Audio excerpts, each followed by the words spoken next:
Competition academy के YouTube portal पे आपका स्वागत है। आशा करते हैं कि आप सभी लोग अच्छे होंगे और आपके पाठ्यक्रम में जो उपन्यास लगे हैं वह उपन्यास आपको कराए जा रहे हैं। उपन्यास जितने भी पाठ्यक्रम में लगे थे उन सभी की चर्चा हम लोगों ने कर ली। आज उपन्यास पर आधारित अंतिम कक्षा है और इसमें आपको गोदान उपन्यास आज कराया जाएगा। पाठ्यक्रम की जितनी कहानियाँ थीं, नाटक थे, निबंध थे, कथेत्तर गद्य विधा थी, उपन्यास भी आज समाप्त हो रहा है। ये सारी चीज़ें हो गई। अब कल हम लोग पाठ्यक्रम में जो आलोचना है उस आलोचना की जिक्र करेंगे। आलोचना के बाद पाठ्यक्रम में जो कविताएं लगी हुई हैं उन कविताओं का जिक्र करेंगे और कविताएं आपकी 28 फरवरी को समाप्त हो जाएंगी।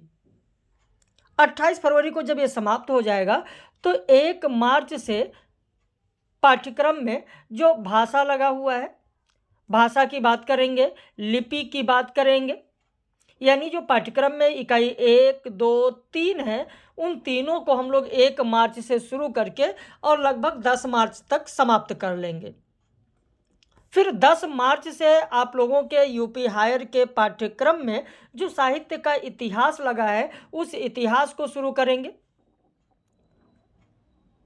फिर साहित्य के इतिहास के बाद में काव्यशास्त्र और पारिभाषिक शब्दावली की बात करेंगे। तो यही क्रम हम लोगों का चलेगा और मैंने शेड्यूल भी जारी किया है। 12 अप्रैल को आप लोगों का सिलेबस समाप्त हो रहा है।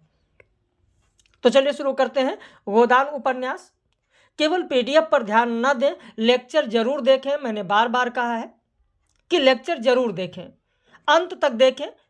केवल 2-3 मिनट देखकर ही यह न सोचें कि बस 2-3 मिनट में ये चीज़ें नहीं समझ में आ रही हैं या तो मैंने पढ़ रखा है, ये सरल चीज़ें हैं। और यही गलती लोग करते भी हैं।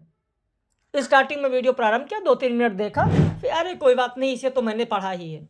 और यही गलती परीक्षा में होती है कि साधारण चीज़ें रिवाइज नहीं होती हैं और परीक्षा में आप गलत करके आ जाते हैं।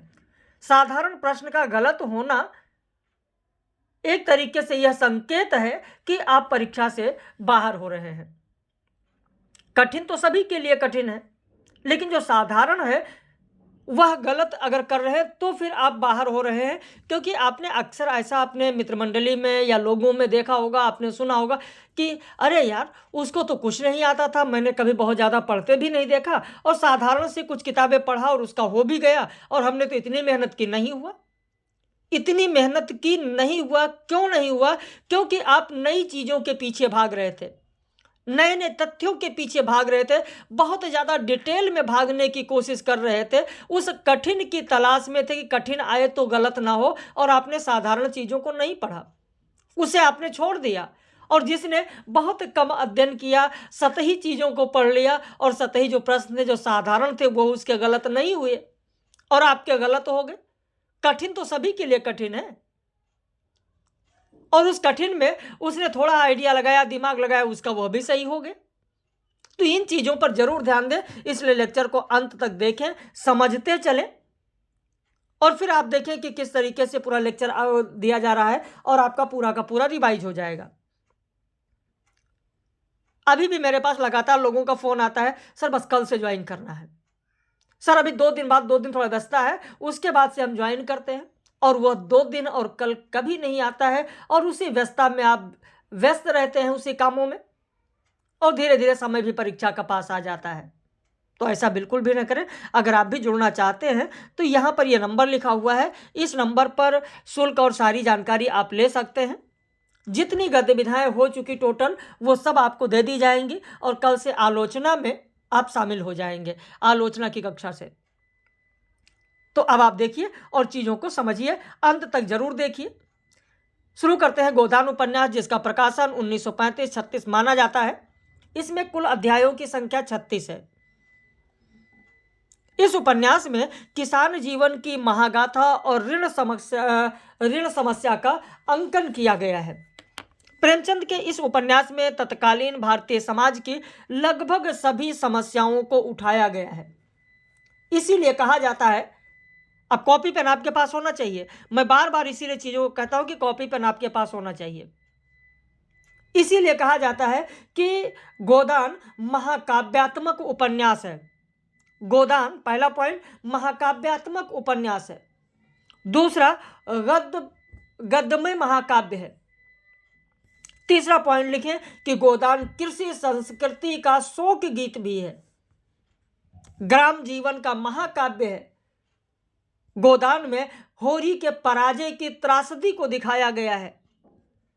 यह वही गोदान है जिसमें ग्राम परिसर और नागर संस्कृति का सेतुबंध जिसे कहा जाता है।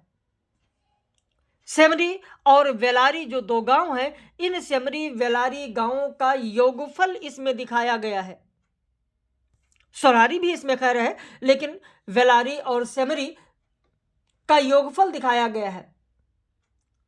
जो ग्राम जीवन है, ग्राम जीवन के अंधकार पक्ष का महाकाव्य है गोदान। गोदान को महाभारतीय स्थापत्य का आधुनिक विन्यास भी कहा जाता है। प्रेमचंद को कृषि संस्कृति का वेदव्यास भी कहा जाता है। ग्राम जीवन और संस्कृति का, कृषि संस्कृति का यह करुण महाकाव्य है। जो गोदान उपन्यास है, यह करुण महाकाव्य है। किसका? ग्राम जीवन और कृषि संस्कृति का। जिस तरीके से इस गोदान में कृषि संस्कृति दिखाया गया है, कृषि संस्कृति का इसे करुण महाकाव्य कहा गया, तो उस तरीके से इसका मुख्य पात्र जो होरी है, होरी को हम कृषि संस्कृति का अभिमन्यु भी कह सकते हैं। कृषि संस्कृति का अभिमन्यु भी इसे कहा जा सकता है। इस उपन्यास में जमींदार और पूंजीपति वर्ग का प्रतिनिधित्व राय साहब अमरपाल सिंह और खन्ना करते हैं। महाजन वर्ग का प्रतिनिधित्व सफवाइन और झिंगुरी सिंह करते हैं। दलित वर्ग का प्रतिनिधित्व सिलिया, हरखू और कालिया करते हैं। ब्राह्मण वर्ग का प्रतिनिधित्व दाता दीन, माता दीन करते हैं। शोषणकारी शक्तियों के विरुद्ध संघर्ष नारी पात्र धनिया है। उपन्यास के कुछ पात्रों की अगर बात करें, पात्र तो बहुत अधिक है, लेकिन कुछ पात्रों की अगर बात करें तो कुछ पात्रों में आप देखेंगे कि इस उपन्यास में होरी है, धनिया है, गोबर है, झुनिया, रूपा, पंडित दाता दीन है, माता दीन है, सवाइन है, पटेश्वरी है। ये सब इसमें जो पात्र दिए गए हैं, ये सब इसमें पात्र के रूप में यहाँ पर दिखाए गए हैं, और ये सब बहुत ही प्रमुख पात्र हैं। इसके अलावा मीनाक्षी हैं, डॉक्टर मेहता हैं, मालती है, सरोज हैं, ये सब इसमें पात्र हैं। गोविंदी है, ओंकार नाथ है, श्री तनखा है, मिर्जा खुर्शीद है, ये सब इसमें पात्र के रूप में दिखाए गए हैं। इन पात्रों के अलावा और भी पात्रों की अगर चर्चा की जाए तो और भी पात्र आपको देखने को मिलेगा। लक्ष्मी भी इसी में पात्र के रूप में दिखाई गई है। चूहिया भी इसमें पात्र के रूप में दिखाई गई है। लिख ले, लक्ष्मी पात्र के रूप में है। पात्र के रूप में लक्ष्मी का नाम लिखें। लक्ष्मी पात्र के रूप में लक्ष्मी का भी नाम लिखें। लक्ष्मी का नाम लिखें। पात्र के रूप में अलादीन का नाम लिखें। अलादीन, इसीलिए मैंने कहा कॉपी पेन होना चाहिए। पूरे लेक्चर को देखिए। अलादीन कौन था? जब गोबर लखनऊ में रहता है, खुद से खाना बनाता खाता है, उस समय की बात है जब वो पहली बार लखनऊ गया था, तो वहीं पर जब वो खाना बना रहा होता है, वहीं पर एक इक्के वाला मांगने आता है। एक इक्का वाला है, इक्का और तांगा तो जानते होंगे। इक्का वाला आता है, मांगने आता है, उसका नाम था अलादीन। उसका सिर पूरा घुटा हुआ है, खिचड़ी दाढ़ी है, और वो एक आंख उसके नहीं है, जिसको आप एक आंख नहीं होती, काना कहते हैं। तो उसकी लड़की जो थी, वो लड़की विदा हो रही थी। 5 रुपए की उसे बहुत ज़रूरत थी अलादीन को। तो गोबर ने 1 आना रुपया सूद पर उसको दे देता है। तो अलादीन ने धन्यवाद देते हुए कहा, भैया अब बाल बच्चों को बुला लो, कब तक हाथ से बनाते रहोगे, ठोकते रहोगे ऐसे? तो अलादीन बीड़ी जलाता हुआ बोला, खर्च अल्लाह देगा भैया, कहते इतना खर्च है, गृहस्थी कैसे चलेगी, कैसे बुला लें? तो कहते खर्च अल्लाह देगा, सोचो कितना आराम मिलेगा। मैं तो कहता हूं कि जितना तुम अकेले खर्च करते हो उसी में गृहस्थी चल जाएगी। औरत के हाथ में बड़ी बरकत होती है। खुदा कसम, जब मैं अकेला यहाँ रहता था तो चाहे कितना ही कमाऊं, खा पी सब बराबर, बीड़ी तंबाकू को भी पैसा नहीं रहता। उस पर हैरानी, थके मांदे आए तो घोड़े को खिलाओ, टहलाओ, फिर नानबाई की दुकान पर दौड़ो, नाक में दम आ गया। और जब से घरवाली आ गई है उसी कमाई से उसकी रोटियां भी निकल आती हैं और आराम भी मिलता है। आखिर आदमी आराम के लिए ही तो कमाता है। तो ये इसमें जो पात्र अलादीन है वह अलादीन कह रहा होता है, यह अलादीन का जो जिक्र किया गया है।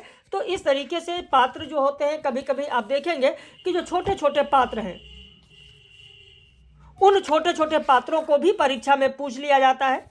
ऐसे ही गोबर जब यहाँ पर रह रहा होता है, साथ में झुनिया भी आती है, झुनिया बीमार होती है, उसका बच्चा भी है, तो उसकी देखभाल के लिए, उसका काम करने के लिए आती है चूहिया नामक पात्र। और ये चूहिया भी शायद किसी परीक्षा में एक बार पूछा गया है। चूहिया रोज सवेरे आकर झुनिया के लिए हरीरा और हलवा पका जाती है। दिन में भी कई बार आकर बच्चे को उबटन मल जाती है, ऊपर का दूध पिला जाती है। लेकिन 4 दिन हो गया, झुनिया अभी भी नहीं ठीक है। तो इस तरीके की जो बात हो रही है, झुनिया का जो जिक्र आया है, चूहिया का जो जिक्र आया है, वह चूहिया झुनिया का ही काम कर रही होती है।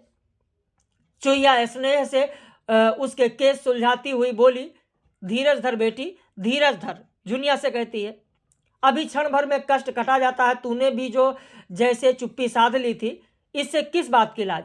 मुझे बता दिया होता तो मैं मौलवी साहब के पास से ताबीज ला देती, वही मिर्जा जी जो इस हाते में रहते हैं। तो इस तरीके से झुनिया का साथ देती है चूहिया। तो इस पात्र का भी जिक्र आया है। तो ऐसे छोटे छोटे जो पात्र हैं वह भी परीक्षाओं में पूछे जाते हैं, तो उन्हें भी आप लोग जरूर ध्यान रखें। अब इसके बाद इस उपन्यास में जो आलोचकों के द्वारा कहे गए कुछ कथन हैं, उन कथन की अगर चर्चा करें तो रामविलास शर्मा ने कहा है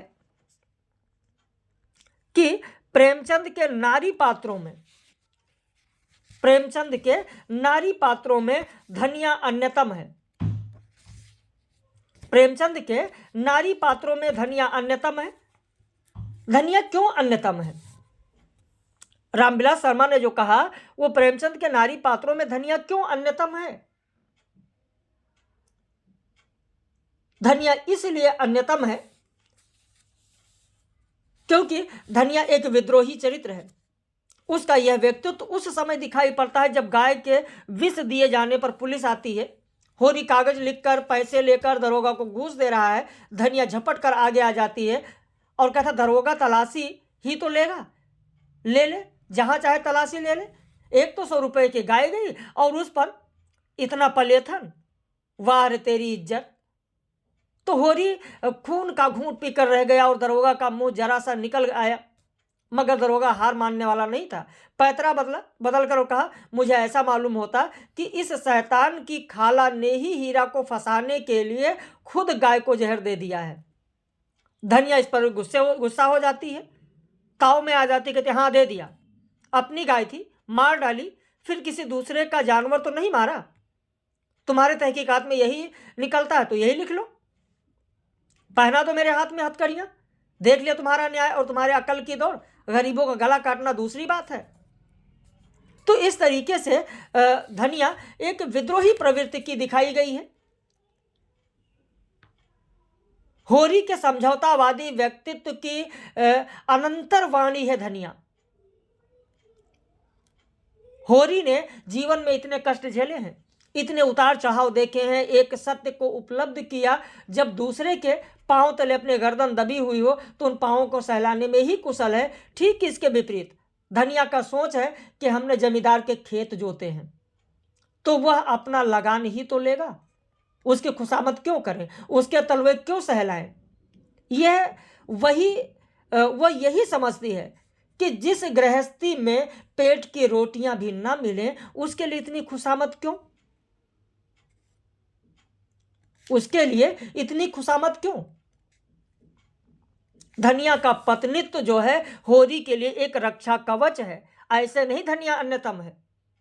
धनिया का पत्नीत्व होरी के लिए रक्षा कवच है। जब भी होरी पराजय भाव से कुंठा से ग्रस्त होता है तो धनिया उसके लिए प्रेरणा बन जाती है। वो भरसक होरी को चिंता मुक्त रखने की चेष्टा करती है, होरी के स्वास्थ्य के लिए चिंतित रहती है। होरी कहीं जाने के पहले रस पानी कर ले, इसको उसे सदैव चिंता रहती है। एक बार जब वो कहता है कि मालिक के यहाँ जाना है, मिलने जाना है, तो उस समय जाने के समय धनिया जब लाठी और मिर्जई ला कर देती है तो होरी आंखें तरेर का कहता है, क्या ससुराल जाना है जो पांचों पोशाक लाई हो? ससुराल में भी तो कोई जवान साली सराज नहीं बैठी है जिसे जाकर दिखाऊं। फिर मुस्कुराता है तो धनिया की झुर्रियों से जैसे लज्जा लावण्य की उषा फूट पड़ती है। धनिया कहती है, ऐसे ही तो बड़े सजीले जवान हो कि साली सलहजे तुम्हें देख कर रीझ जाएंगी। तो इस तरीके से व्यंग भी देखने को मिलता है। जो धनिया है वह एक ममतामयी नारी है, ममतामयी माँ है। किस तरीके से उसने झुनिया को भी अपने पास रख लेती है। वो दाता दीन को ऐसे नहीं अन्यतम है, वह दाता दीन को दो टूक में जवाब देती है। कहती है, हमको कुल प्रतिष्ठा इतनी प्यारी नहीं है महाराज कि उसके पीछे एक जीव की हत्या कर डालते। ब्याहता नहीं है ना सही, पर उसकी बाह तो पकड़ी है मेरे बेटे ने। किस मुंह से निकाल देती? वही काम बड़े बड़े आदमी करते हैं लेकिन उनसे कोई नहीं बोलता, उन्हें कलंक ही नहीं लगता। वही काम छोटे आदमी करें तो उनकी मर्याद बिगड़ जाती है, नाक कट जाती है। बड़े आदमियों को अपनी नाक दूसरों की नाक से ज़्यादा प्यारी होगी, हमें तो अपनी नाक इतनी प्यारी नहीं है। तो धनिया इस तरीके से विवेकशील है। प्रेमचंद ने कहा है कि वही साध्वी जिसने होरी के सिवा किसी पुरुष को आंख भरकर देखा भी ना था, इस प्रतिष्ठा को गले लगाए उसके आंसू पोंछ रही थी और उसके त्रस्त हृदय को कोमल शब्दों से शांत कर रही थी, जैसे कोई चिड़िया अपने बच्चों को परों में छिपाए बैठी हो। यह धनिया का शाश्वत मातृत्व भाव है जो बार बार उभर कर सामने आता है। संयुक्त परिवार की मालकिन है। विरोधी तत्वों का सम्मिश्रण धनिया में देखा जाता है। इसीलिए रामविलास शर्मा ने कहा कि प्रेमचंद के नारी पात्रों में धनिया अन्यतम है। रामस्वरूप चतुर्वेदी ने कहा है कि गांधी और मार्क्स को प्रेमचंद ने फेंट कर मिलाया है। वहीं जगदीश पांडे कहते हैं कि झुनिया वेलारी की मालती है। जब बात झुनिया की आती है तो जगदीश पांडे कहते हैं, अपनी जगदीश पांडे की एक रचना है, उस रचना का नाम है शील निरूपण। शायद आपने ना पढ़ी हो। शील निरूपण सिद्धांत और विनियोग। शील निरूपण सिद्धांत और विनियोग, उसमें जगदीश पांडे कहते हैं कि झुनिया बेलारी की मालती है। बेलारी की मालती क्यों कहते हैं? क्योंकि झुनिया जो है गोदान की एक महत्वपूर्ण नारी पात्र है जो गांव की होकर भी शहर से प्रभावित है, परंपरा की कोख में पैदा होकर भी आधुनिकता के अनेक तत्वों से संपृक्त है। वह आधुनिकता को नहीं जानती, उसकी परिभाषा और तत्वों का ज्ञान भी उसे नहीं है, फिर भी वो आधुनिक है। वो कई अर्थों में मालती से अधिक आधुनिक है। बाह्य स्तर पर दोनों भिन्न होते हुए भी भीतर से एक ही हैं। मालती जहां विदेश में उच्च शिक्षा प्राप्त कर नगर की महिला है, वही झुनिया अनपढ़ है, छोटे मोटे काम करने वाली ग्रामीण स्त्री है। मालती अविवाहित है और झुनिया विधवा है। मालती का जो रख रखाव है, परिधान है, चाल ढाल है, वह आधुनिक है, पाश्चात्य प्रभाव लिए हुए है। उसका बातचीत, लहजा, जीवन दृष्टि, पुरुषों को आकर्षित करने की कला, सब में वो निपुण है। जबकि झुनिया चौखट पर खड़ी थी, उसकी आंखें लाल थी, नाक के सिरे पर भी सुर्खी थी, मालूम होता था अभी रोकर उठी है। उसके मांसल स्वस्थ सुगठित अंगों में मानो यौवन लहरें मार रहा था। मुंह बड़ा और गोल था, आंखें छोटी और भीतर धसी हुई थी। माथा जो था वो पतला था। यह मालती और झुनिया के बाह्य अंतर को स्पष्ट करता है। इसमें दोनों की परिवेशगत भिन्नता की बोध होती है, लेकिन दोनों में शीलगत साम्यता है। दोनों खुले मिजाज की महिलाएं हैं, दोनों रसिक हैं, प्रगल्भ हैं, तितली की तरह रंगीन और चंचल हैं। ग्रामीण परिवेश में जन्मी पली बड़ी होने के बावजूद झुनिया में बात करने की वह क्षमता है जो मालती में है। बातों में उसकी इतनी रसिकता है कि अधिक लोगों को या अच्छे अच्छे लोगों को मोहक बना देती है। क्योंकि पहली ही भेंट में झुनिया और गोबर की बातचीत का जो परिचय होता है वो इस तरीके से होता है कि गोबर मोहित हो जाता है। झुनिया कहती है कि महीने में एक बार आओगे तो ठंडा पानी दूंगी, 15वें दिन आओगे तो चिलम पाओगे, 7वें दिन आओगे खाली बैठने को माची दूंगी, रोज रोज आओगे कुछ नहीं पाओगे। तो झुनिया ऐसी है, वह एक ऐसा प्रेम चाहती थी जिसके लिए वो जिए और मरे, जिस पर अपने को समर्पित कर दे। वो केवल जुगनू की चमक नहीं, दीपक का अस्थायी प्रकाश चाहती थी। रामविलास शर्मा ने कहा है कि राय साहब उन हिंसक पशुओं में से हैं जो गरजने गुर्राने के बदले मीठी बोली बोलना सीख गए हैं। वहीं जितेंद्र वत्स कहते हैं कि सिलिया तलवार की धार पर धावनो है। सिलिया के बारे में कहते हैं कि सिलिया कैसी है, तो सिलिया तलवार की धार पर धावनो है। यह सिलिया के बारे में कहा गया है जितेंद्र वत्स के द्वारा कि सिलिया तलवार की धार पर धावनो है। गंगा प्रसाद विमल ने कहा है कि गोदान ग्रामीण जीवन का महाकाव्य है। मालती के बारे में कहा जाता है, यहां पर नहीं है मेंशन, लिखना चाहें आप लिख लें। मालती के बारे में कहा जाता है कि मालती बाहर से तितली भीतर से मधुमक्खी है। मालती के बारे में कहा जाता है कि बाहर से तितली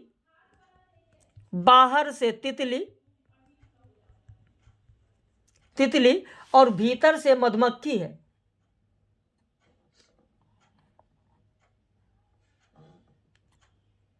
किसके लिए कहा जाता है? मालती के लिए कहा जाता है, क्योंकि मालती के चरित्र का दो हिस्सा है, एक तितली का, दूसरा मधुमक्खी का। इन दोनों रूपों में एकता है, दोनों में एक संगति और तारतम्य है। एक नई है, औद्योगिक है, पूंजीवादी युग की चमक दमक है से भरी खुली है, तो वहीं दूसरी शाश्वत नारी है, सेवा, संयम, त्याग, स्नेह, ममता से भरी हुई नारी है।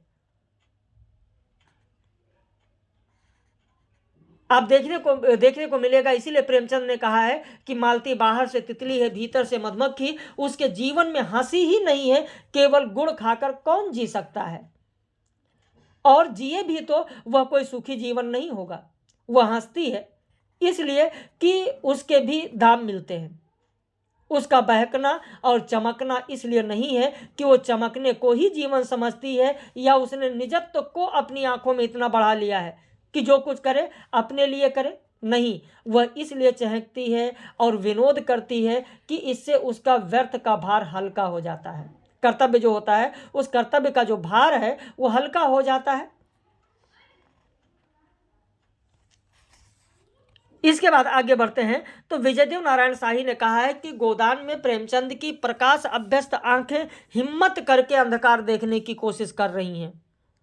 वहीं रामविलास शर्मा ने कहा है कि गोदान का कथानक किसान महाजन संघर्ष को लेकर रचा गया उच्च वर्ग केवल चरित्र पूर्णता के लिए है। निर्मल वर्मा ने कहा है कि गोदान में प्रेमचंद ने पहली बार भारतीय किसान के अंधकार में भविष्य को प्रस्तुत किया। नलिन विलोचन शर्मा ने कहा कि गोदान दाम्पत्य जीवन का शोक गीत है। नंदुलारे वाजपेयी ने कहा कि गोदान की तुलना टॉलस्टॉय के रचना वार एंड पीस से की जा सकती है। अब गोदान के बारे में कुछ महत्वपूर्ण कथन की अगर बात करें तो महत्वपूर्ण कथन में यहाँ पर आप देखें, एक एक की चर्चा हम लोग यहाँ पर करते चलेंगे, एक एक की चर्चा यहाँ पर करते चलेंगे। जैसे गोदान में जो नाम दिया गया है, सबसे पहले नाम को ही लेकर देखें कि इसके कई संस्करण प्रकाशित हुए हैं, कई संस्करण प्रकाशित हुए हैं, और उन संस्करणों में अगर एक एक की यहां पर बात की जाए, संस्करणों में अगर एक एक की बात की जाए तो एक संस्करण में वेद प्रकाश खन्ना उनका नाम मिलता है, एक संस्करण में उनका नाम मिलता है वेद प्रकाश खन्ना। जबकि जो परीक्षाओं में पूछा जा रहा है, जो परीक्षाओं में पूछा जा रहा है वो वेद प्रकाश खन्ना नहीं, चंद्र प्रकाश खन्ना देखने को मिलेगा। चंद्र प्रकाश खन्ना, तो आप चंद्र प्रकाश खन्ना ही याद रखें तो ज्यादा बेहतर होगा, क्योंकि सीधा सीधा लिखा गया खन्ना ने कहा मारकर कहा कि मेरी तबीयत अच्छी नहीं है, इसीलिए कि मिल हमारी जल गई। ऐसी ही मिलों में चुटकियों में खोल सकता हूं, मेरा नाम है खन्ना, चंद्र प्रकाश खन्ना। मैंने अपना सब कुछ इस मिल में लगा दिया। पहली मिल में हमने 20% नफा दिया और मैंने प्रोत्साहित होकर यह मिल खोली, इसमें आधे रुपए मेरे हैं। मैंने बैंक के 2 लाख इस मिल में लगा दिया। मैं 1 घंटा नहीं, आधा घंटा पहले 10 लाख का आदमी था। जी हां, 10 लाख। मगर इस वक्त फाके मस्त हूं, नहीं दिवालिया हूं। मुझे बैंक को 2 लाख देना है। जिस मकान में रहता हूं वह भी मेरा नहीं है, जिस बर्तन में खाता हूं वह भी मेरा नहीं है, बैंक से मैं निकाल दिया जाऊंगा। तो इस तरीके से उन्होंने अपना नाम यह बताया है। राय साहब को रंगा सियार कहा गया है, राय साहब को रंगा सियार कहा गया है। राय साहब के अलावा और किसको रंगा सियार कहा गया है? तो राय साहब के अलावा रंगा सियार अगर देखा जाए तो रंगा हुआ सियार माता दीन के लिए भी कहा गया है। माता दीन के लिए किसने कहा है? माता दीन के लिए रंगा सियार की अगर बात करें तो रंगा सियार धनिया ने कहा है। जब पंडित माता दीन आ रहे होते हैं और आ रहे होते हैं, वहां पर होरी के साथ धनिया भी है।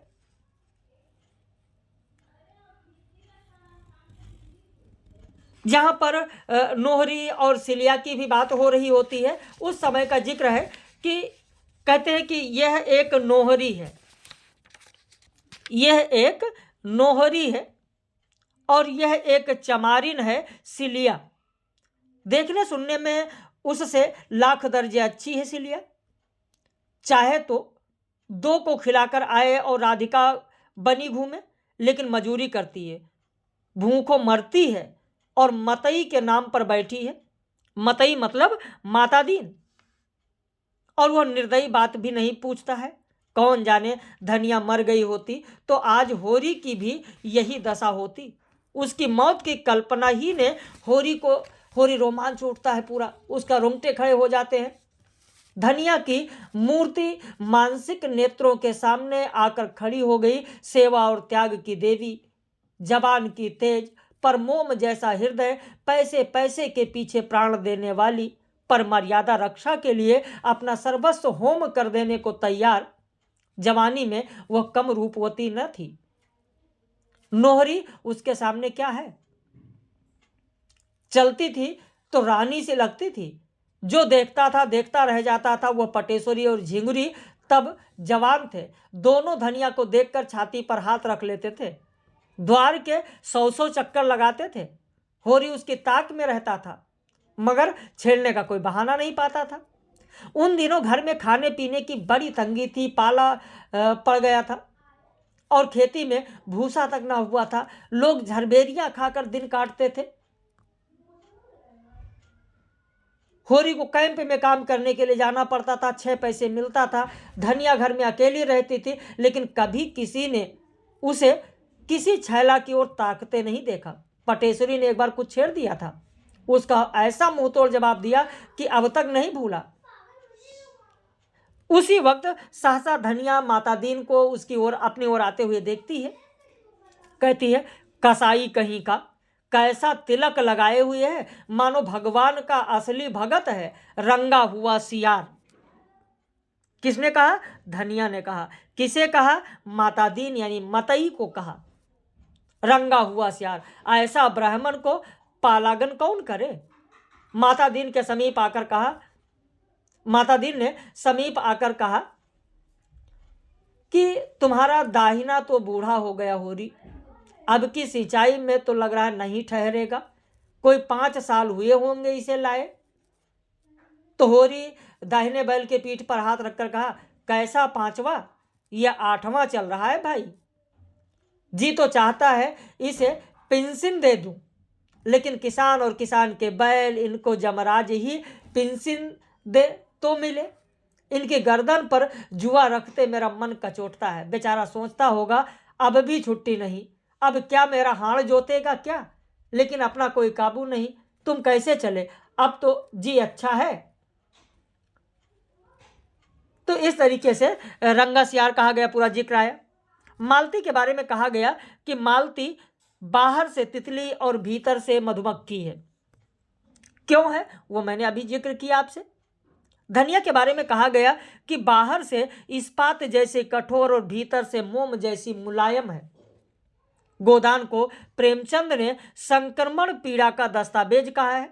गोदान उपन्यास में सामाजिक जीवन और शोषण का वर्णन किया गया है।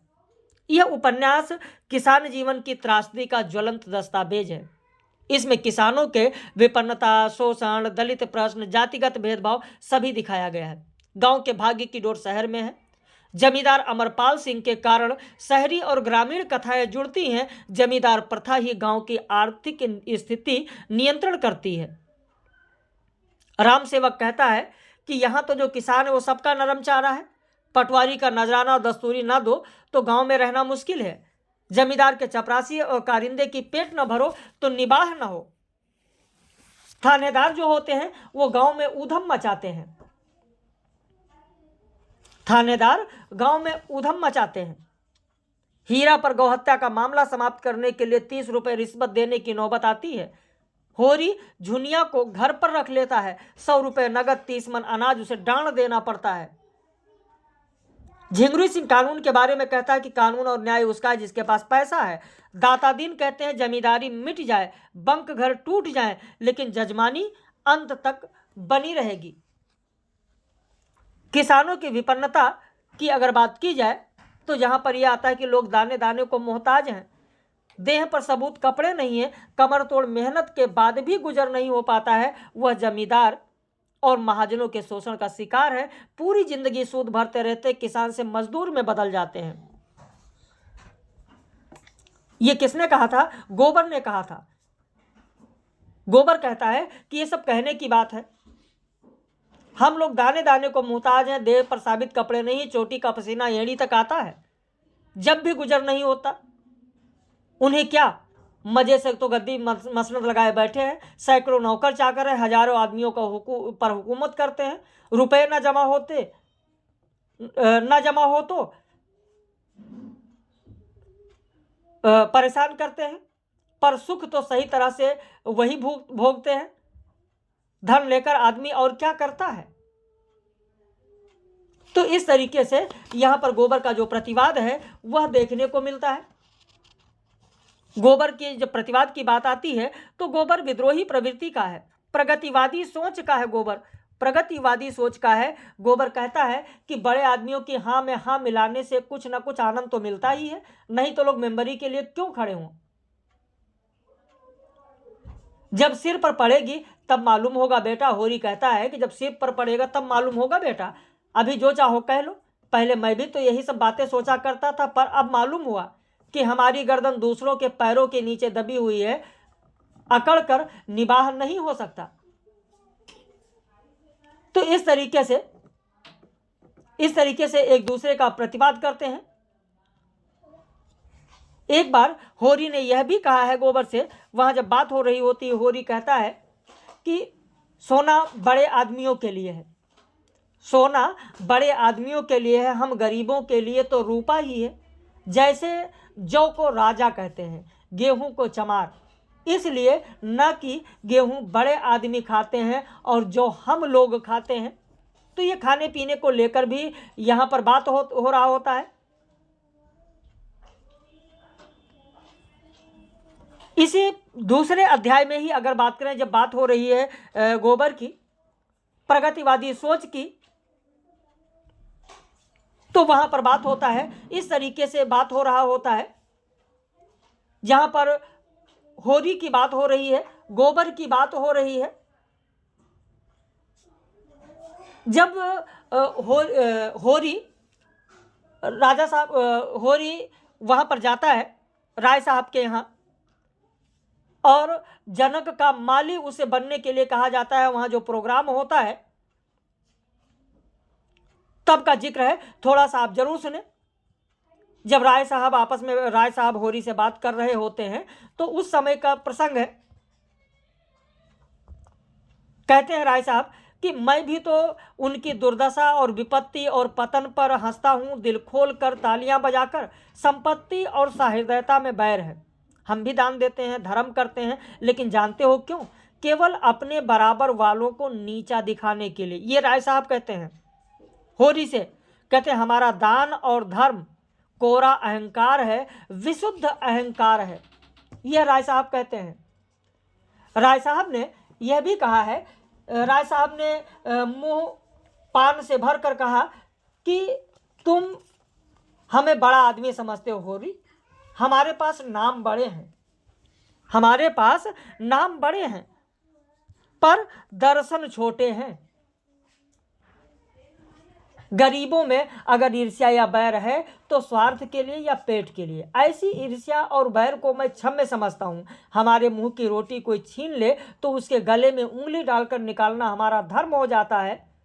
अगर हम छोड़ दें तो देवता है। बड़े आदमियों की ईर्ष्या और बैर केवल आनंद के लिए है। लिख लें कि बड़े आदमियों की ईर्ष्या, बड़े आदमियों की ईर्ष्या और बैर केवल आनंद के लिए हैं, केवल आनंद के लिए हैं। मुझे तो यही आश्चर्य होता है कि क्यों तुम्हारी आहों का दावानल हमें भस्म नहीं कर डालता। मगर नहीं, आश्चर्य करने की कोई बात नहीं है। भस्म होने में तो बहुत देर नहीं लगती, वेदना भी थोड़ी ही देर की होती है। हम जो जो और अंगुल अंगुल और पोर पोर भस्म हो रहे हैं। उस हाहाकार से बचने के लिए हम पुलिस की, हुकूमत की, हाकिम हुक्काम की, अदालत की, वकीलों की शरण लेते हैं और रूपवती स्त्री की भांति सभी के हाथों का खिलौना बनते हैं।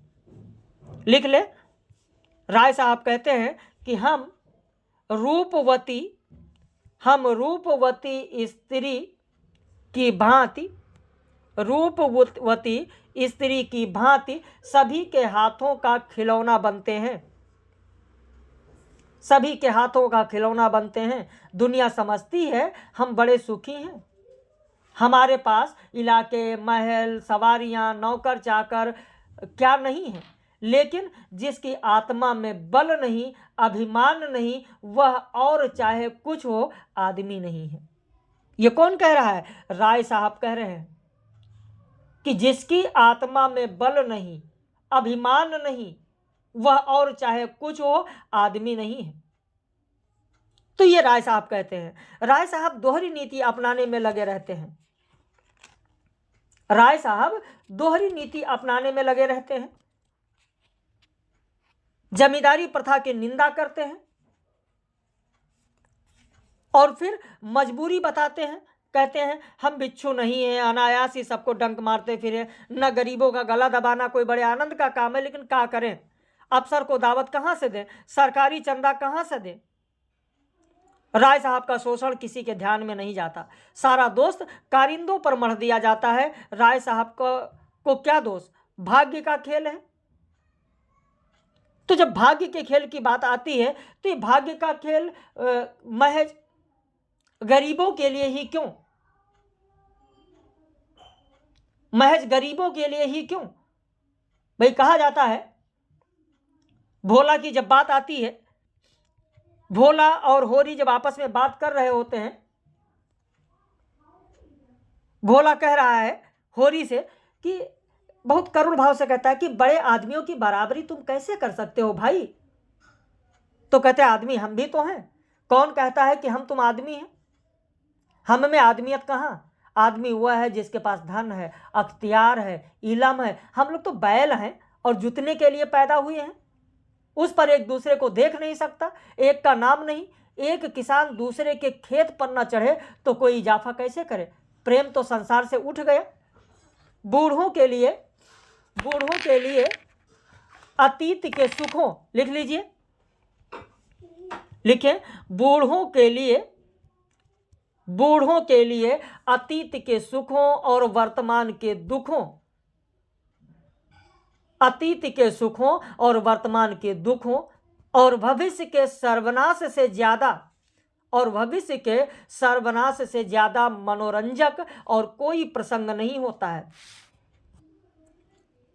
और ये जो गृहस्थी है, गृहस्थी के लिए कहते हैं, देखिए लेक्चर सुनने से यही फायदा, बहुत सारी चीजें निकल कर आपके सामने आती हैं। ये गृहस्थी जी का जंजाल है।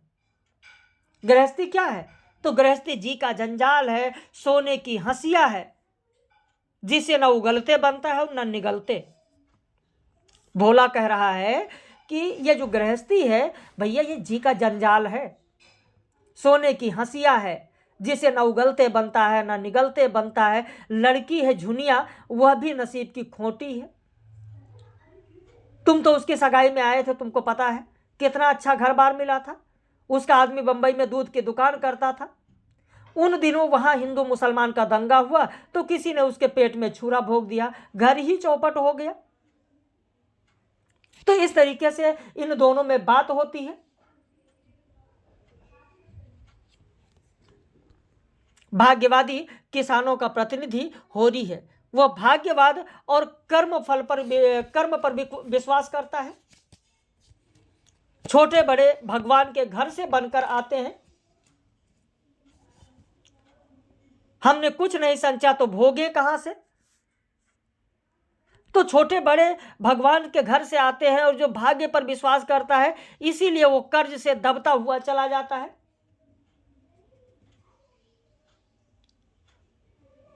और आप देखेंगे कि किस तरीके से वो कर्ज में दबा है। एक प्रसंग वहां पर दिखाया गया है कि वो कर्ज लेने के लिए परेशान था, पैसे नहीं थे। कह रहा कि सांझ हो रही थी, होरी ऐसा अलसाया कि ऊख गोड़ने नहीं जा सका। बैलों को नांद में लगाया, सानी डाल दी और एक चिलम भरकर पीने लगा। इस फसल में सब कुछ खलिहान में तौल देने पर भी अभी उस पर कोई 300 कर्ज था। इस बार जो फसल हुई, सब कुछ देने के बाद 300 कर्ज था, जिस पर कोई 100 रुपये सूद के बढ़ते जाते थे। मंगरू से किससे किससे कर्ज लिया, आप ध्यान दें। मंगरू से आज 5 साल हुए बैल के लिए 60 रुपये लिए थे। उसमें वो 60 दे चुका है, पर वो 60 रुपये ज्यों के त्यों बने हैं। दूसरा, दाता दीन पंडित से 30 रुपये लेकर आलू बोए थे। आलू तो चोर खोद ले गए और उस पर 30 के इन 3 वर्षों में 100 रुपये ब्याज हो गए। तीसरा, दुलारी सहुआइन थी, जो गांव में नोन तेल तमाकू की दुकान खोले हुई थी। बंटवारे के समय उससे 40 रुपये सहुआइन से लेकर भाइयों को देना पड़ा था। उसके भी लगभग 100 रुपये हो गए, क्योंकि आने रुपये का ब्याज था। लगान के भी 25 रुपये बाकी पड़े हुए थे। दशहरे के दिन सगुन के रुपयों का भी कोई प्रबंध करना था। बांस के रुपए बड़े अच्छे समय पर मिल गए थे।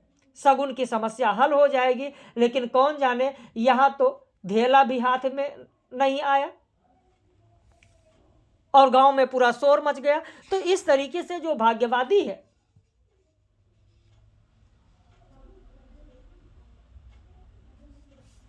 उधर भोला से 80 रुपए में वो गाय भी ले लेता है, उसे भी देना है। तो इस तरीके से जो भाग्यवादी है, कर्म फल पर विश्वास करता है, उसी की बात हो रही है। होरी के घर में रूपा की अगर बात की जाए तो किस तरीके से यहाँ पर जितने परिवार के लोग हैं, चाहे वो रूपा की बात करें, चाहे सोना की बात करें, चाहे धनिया की बात करें, चाहे गोबर की बात करें, सब आप देखेंगे कि किस तरीके से बात कर रहे होते हैं। रूपा कहती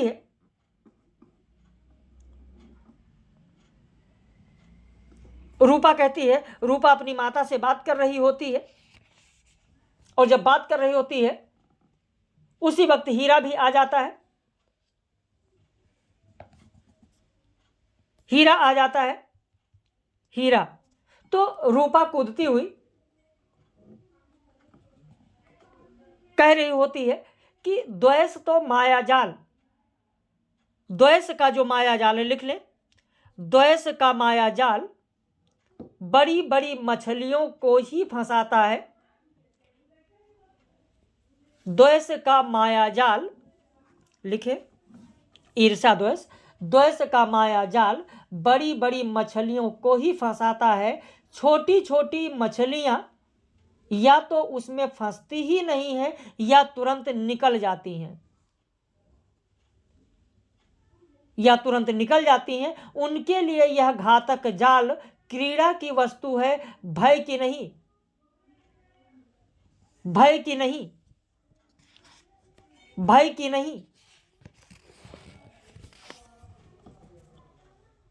भय की नहीं। समाज में जाति व्यवस्था इतनी उत्कृष्ट है कि उससे मुक्ति मिलना मुश्किल है। माता दीन सिलिया के भोग विलास में लिप्त है, लेकिन उसका बनाया खाना नहीं खाता, जिससे वह मानता है कि उसका ब्राह्मणत्व सुरक्षित है। उसके मुंह में चमार हड्डी डाल देते हैं तो जाति भ्रष्ट हो जाता है। खेती किसानी की अपनी मर्यादा है, और यही मर्यादा का भाव मजदूरी में बाधक बनता है। मजदूरी करना छोटा काम है। होरी को भी अपनी किसानी पर गर्व है। किसान से मजदूर बन जाने में अपनी बेइज्जती समझता है। अपने 3 बीघे खेती बचाने के लिए वो क्या क्या करता है, तो 3 बीघे खेती को बचाने के लिए वह राय साहब से संबंध बनाए रखता है, भाइयों के साथ बेईमानी कर दलाली करता है, जो बांस बेचता है। रूपा की शादी 200 रुपए लेकर अधेड़ राम सेवक से कर देता है, और अंत में कंकड़ तोड़ने को मजबूर हो जाता है। होरी की जो गाय होती है, गाय को जब हीरा द्वारा बताया जाता है कि वो हीरा उसको जहर दे देता है, तो चारों ओर से हीरा पर बौछार पड़ने लगती है। दाता दीन पंडित ने हीरा को निर्लज्ज कहा है, निर्लज्ज कहा। पाटेश्वरी ने हीरा को गुंडा कहा। झिंगुरी सिंह ने हीरा को शैतान की उपाधि दी। दुलारी सहुवाइन ने हीरा को कपूत कहा। एक उदंड शब्द से धनिया का पल्ला हल्का कर दिया। दूसरे उग्र शब्द ने हीरा को गच्चे में डाल दिया। उस पर होरी के संयम वाक्य से रही सही कसर भी पूरी कर दी। सारा गांव हीरा के विरुद्ध हो गया। तो इस तरीके से हीरा के बारे में भी यहां पर जो बातें आई हैं वो बात की गई है। अब इसके बाद सामाजिक व्यवस्था की अगर बात की जाए तो सामाजिक व्यवस्था में हर जगह शराब का इस्तेमाल होता है। मिर्जा खुर्शीद वेश्याओं का उद्धार करने के लिए संगीत मंडली बनाते हैं। इस पर मेहता कहते हैं कि जब तक समाज की व्यवस्था ऊपर से नीचे तक बदल न डाली जाए तब तक इस तरह की मंडली का कोई फायदा नहीं है। इधर राय साहब की पुत्री मीनाक्षी अपने पति से उसका नहीं पटता है, क्लब जाती है, पति पर गुजारा का दावा करती है, पति का घर पर आकर हंटर से पिटाई करती है। इस उपन्यास में यौन शोषण और नारी उत्पीड़न को भी दिखाया गया है। नारी उत्पीड़न को भी दिखाया गया है।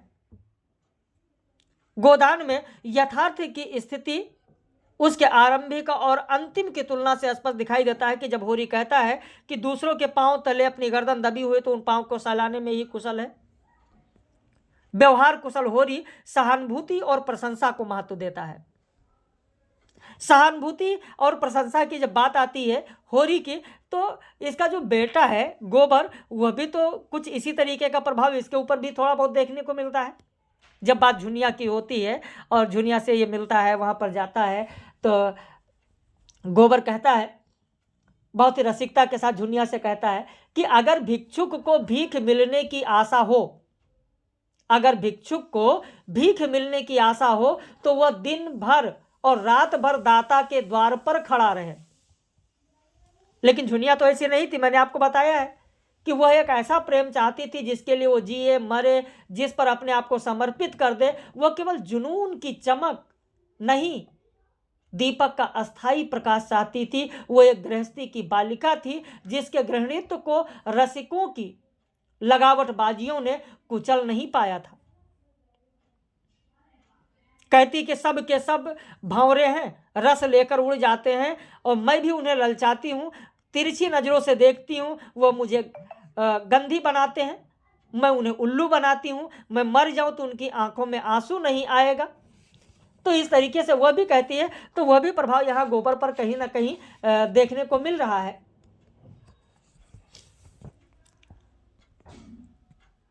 होरी सामंतवाद का बिका हुआ सिक्का है, एक चापलूस है, इसीलिए राय साहब का पक्ष लेता है।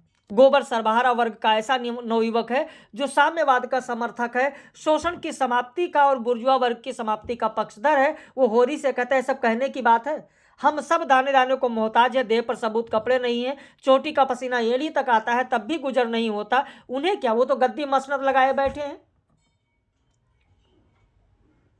लेकिन जब ऐसी बात हो रही होती है तो राय साहब और ओंकार नाथ का जिक्र यहां पर आ जाता है। ओंकार नाथ को राय साहब की रचना शक्ति में बहुत संदेह था।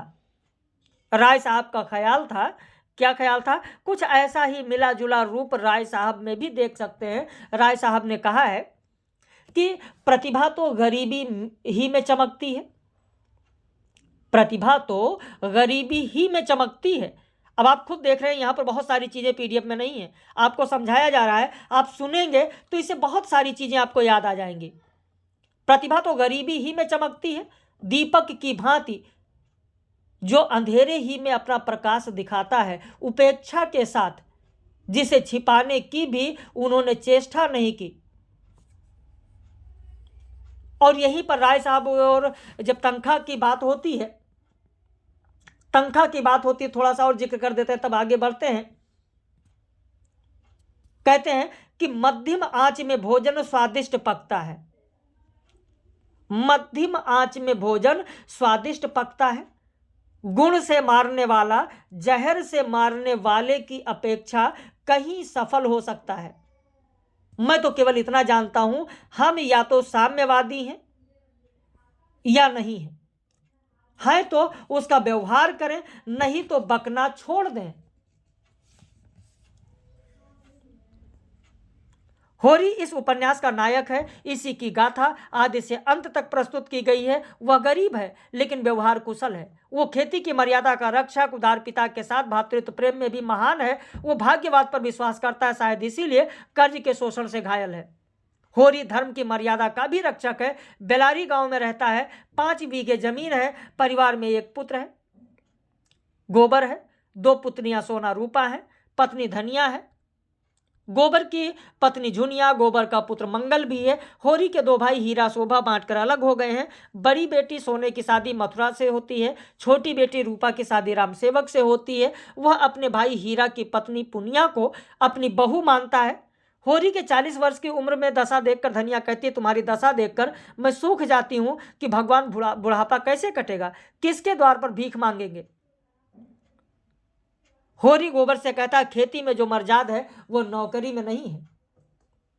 जब मर्जाद की बात आती है, कर्म की बात आती है, कर्म की बात आती है, तो राय साहब के ही दरबार में, राय साहब के ही वहां बात होता है। एक बहुत ही महत्वपूर्ण कथन है, लिखना चाहें लिख लें कि उपजीवी होना घोर लज्जा की बात है, उपजीवी होना घोर लज्जा की बात है। कर्म करना प्राणी मात्र का धर्म है, कर्म करना प्राणी मात्र का धर्म है। समाज की ऐसी व्यवस्था और शिक्षा जिसे मैं पूंजी ही का एक रूप समझता हूं, इनका कला जितना जल्द टूट जाए उतना ही अच्छा है।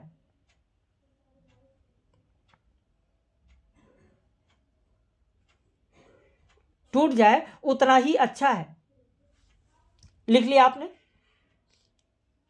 इसी में यह कहा गया है कि बस हमारी दशा उन बच्चों की सी है जिन्हें चम्मच से दूध पिलाकर पाला जाता है, बाहर से मोटे, अंदर से दुर्बल, सत्यहीन और मोहताज, ये राय साहब कहते हैं कि बस हमारी दशा उन बच्चों जैसी है जिन्हें चम्मच से दूध पिलाकर पाला जाता है, बाहर से मोटे, अंदर से दुर्लभ, सत्वहीन और मोहताज हैं।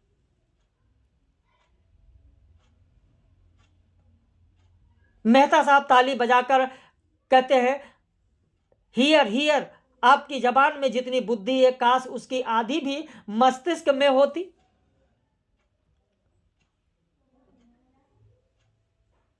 तो इस तरीके से संपादक जी भी वहां होते हैं। कहते हैं, मैं इस सिद्धांत का समर्थक हूं कि संसार में छोटे बड़े हमेशा रहेंगे और उन्हें हमेशा रहना चाहिए। इसे मिटाने की चेष्टा करना मानव जाति के सर्वनाश का कारण होगा। तो इस तरीके से बहुत सारी बातें यहां पर होती हैं। धनिया होरी की पत्नी है, उसकी उम्र 36 वर्ष है, उसके 3 संतानों की असामान्य मृत्यु आर्थिक तंगी से हुई है।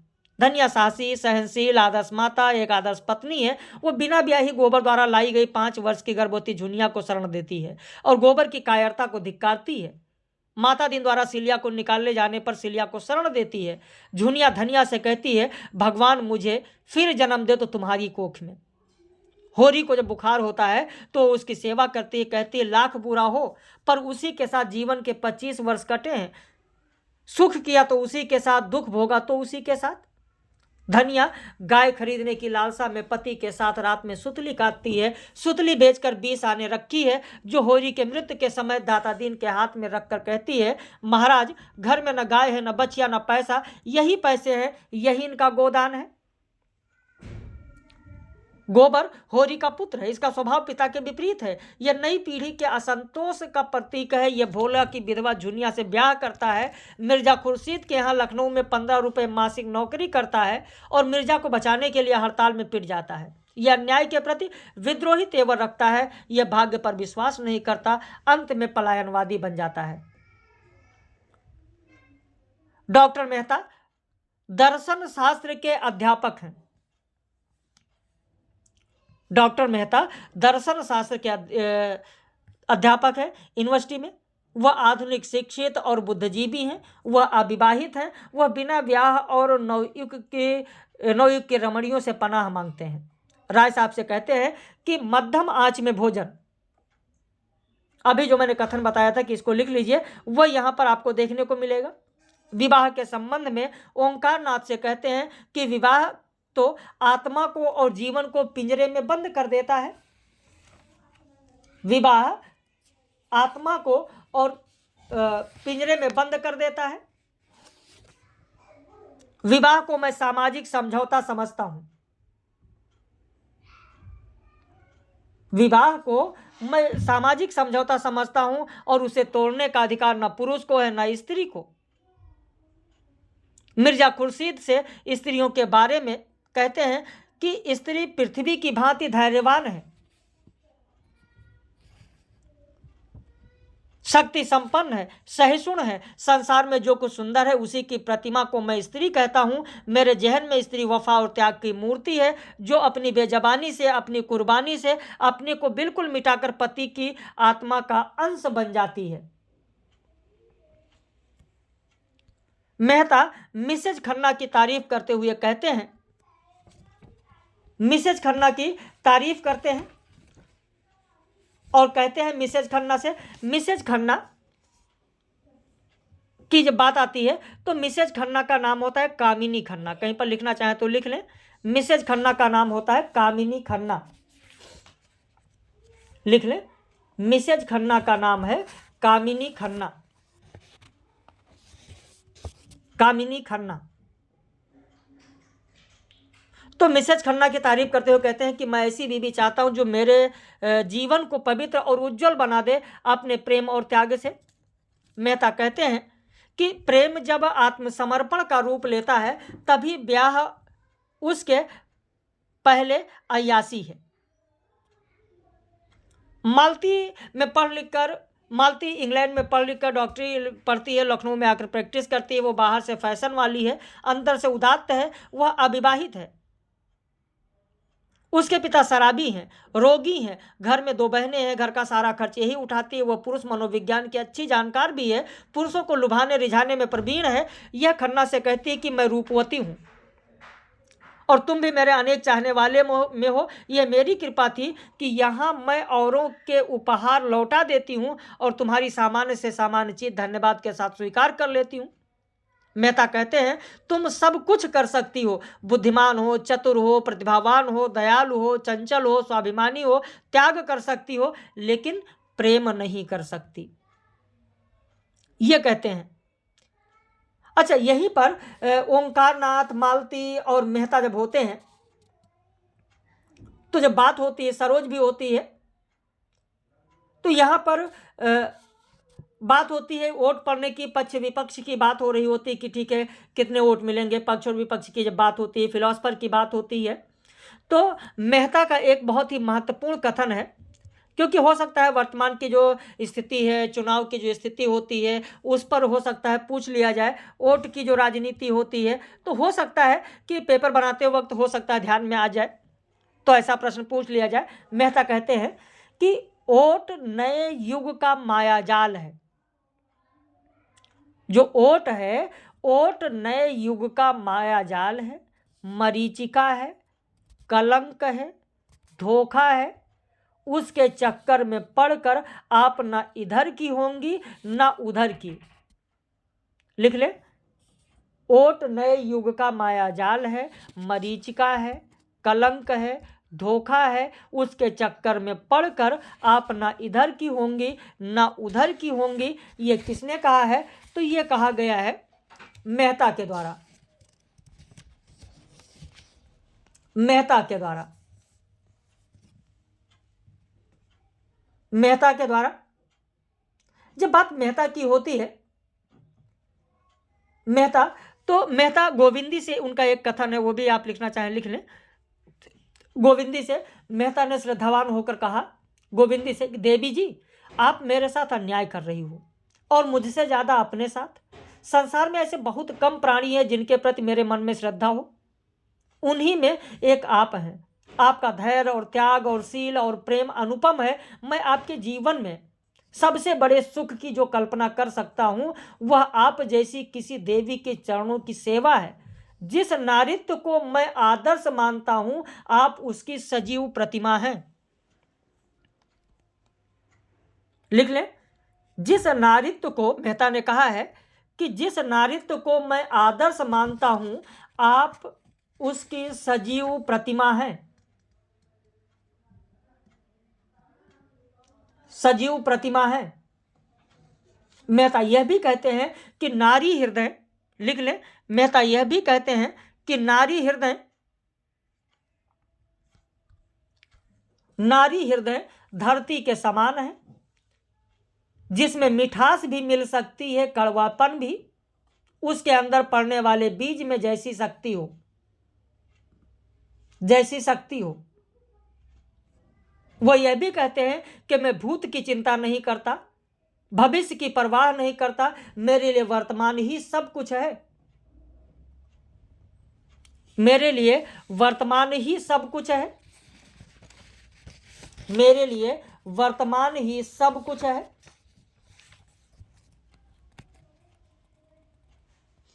सब कुछ है।